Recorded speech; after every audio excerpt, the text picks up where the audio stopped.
మంగళగిరిలోని ఎయిమ్స్ వైద్యశాలలో ఎమర్జెన్సీ సమయంలో వెళ్తే బెడ్ దొరకడం కల అన్న మాటను నిజం చేస్తున్నారు.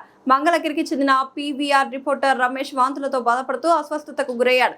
న్యూస్ కవరేజ్ నిమిత్తం వెళ్లి తిరిగి వచ్చే క్రమంలో అనారోగ్యం బారిన పడ్డాడు. ఎయిమ్స్ డైరెక్టర్ కు విషయం చెప్పేందుకు ఫోన్ చేయగా స్పందన లేదు. మీడియా వ్యవహారాలు చూసే సిబ్బందికి కాల్ చేస్తే ఎమర్జెన్సీకి తీసుకువెళ్లాలని తాను చెప్తానని పేర్కొన్నారు. ఆ ప్రకారం అక్కడికి వెళ్లగా ఓపీ విభాగానికి వెళ్లాలని సూచించారు. ఓపీకి వెళ్తే సమయం పడుతుంది, ప్రక్కన కూర్చోమన్నారు. ఈలోగా రమేష్ కు వాంతులు ఎక్కువయ్యాయి. ఆందోళన చెందిన మిగిలిన రిపోర్టర్లు ఇక లాభం లేదులే అనుకుని మంగళగిరిలోని ప్రైవేట్ ఆసుపత్రికి తరలించే క్రమంలో ఓపీ రాస్తేనే చూస్తామన్నారు. అత్యవసర సమయాల్లో ఎమర్జెన్సీ కేసుగా పరిగణించి వైద్యం అందించాల్సిన సందర్భంలోనూ ఇలా రోగులను అవస్థలకు గురి చేస్తున్నారు అనడానికి ఇది ఒక ప్రత్యక్ష సాక్ష్యం.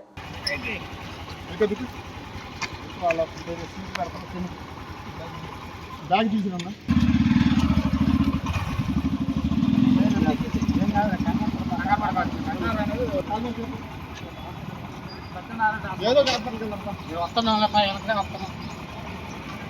కంగారు పడమాట నార్మల్ ధైర్యంగా ఉంది చాలు.